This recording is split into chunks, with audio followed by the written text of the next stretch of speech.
When Addison Bethea felt the tug on her leg, she thought it was her brother, Rhett, playing a prank. It was a hot Saturday afternoon, and they were snorkeling off the Florida coast, scouring the seabed for scallops with a couple of Rhett's friends.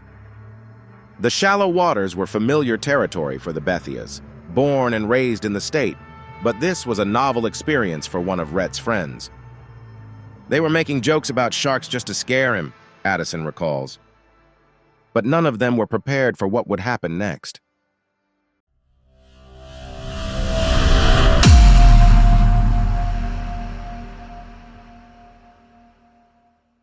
The four had been swimming for 20 minutes or so when Addison felt something pulling at her right leg, strong enough to drag her beneath the surface.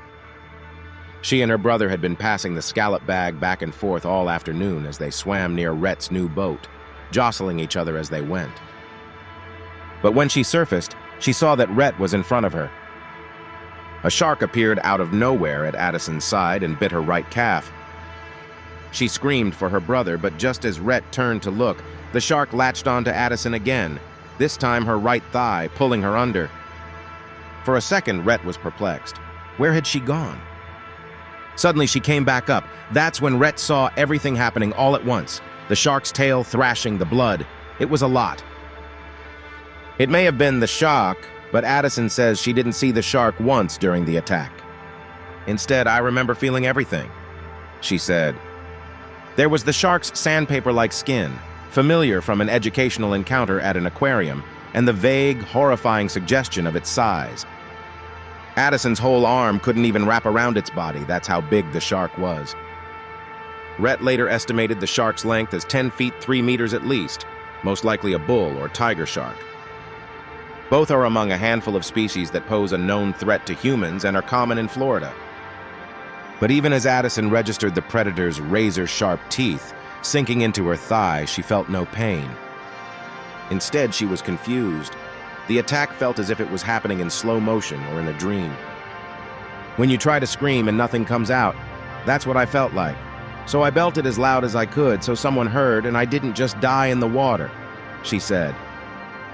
Rhett swam over and took Addison in his arms as she was still being attacked. That's when Addison started hitting the shark with all her strength. She had grown up watching Shark Week on the Discovery Channel and remembered the advice, in the event of a shark attack, to punch it on the nose. As Rhett tried to get her back to the boat, Addison began to fight back, reaching inside the shark's gills, poking at its eyes. Its eyeball was the size of a baseball, very big, very gooey, very gross, she says. I remember even in the moment being like, ew. She tried to pry the shark off with her fingers. She put her fingers in its mouth and pulled as hard as she could. The shark let go. It swam off for a second, but then it would come straight back. She rejects the claim that sharks only ever bite people by accident because they don't like the taste. You hear that your whole life, she says, rolling her eyes. Then you get attacked by one. The attack probably only lasted 20 seconds, but it might as well have been a lifetime. Rhett's friends were in the shallow water with them, just a few feet away. They didn't understand what was happening. Addison's screams attracted others on the nearby Keaton Beach. A man in a high-speed boat drove over to help. Rhett heaved her onto the boat, and the man tried to tie a tourniquet around Addison's leg. This is when Addison saw her injuries for the first time. From a few inches above her knee to her hip, her entire thigh was gone. As a firefighter, Rhett, who is 6 years older than Addison, sees traumatic things all the time. But even he paused on the boat, shocked by the sight of her leg. The boat set out at top speed for the shore with Addison in the footwell, drifting in and out of consciousness. Over the boat's radio, Rhett pressed first responders to send a rescue helicopter to meet them. Addison was becoming agitated, shifting her position and clamoring for cold water. She even started swearing at Rhett, but doesn't remember saying anything. She was going into shock. The last thing Addison remembered was praying to God that she would be okay. Finally, the boat reached the emergency dock at Keaton Beach. Addison recalls being loaded into an ambulance and then, after a 5-minute drive, the rescue helicopter. The crew were astonished that she was still able to speak. She remembers the flight medic saying, "I know this is a stupid question, but are you in any pain?" Addison replied yes, and that would be the last thing she remembered.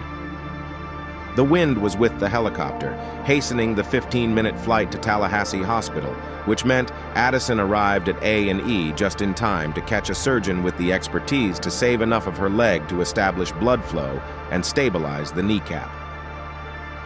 The alternative would have been immediate amputation from the hip and most likely using a wheelchair for the rest of her life. Addison's leg would have to be amputated, and after a long recovery, she would be fitted for a prosthetic leg, but she would live to tell her story.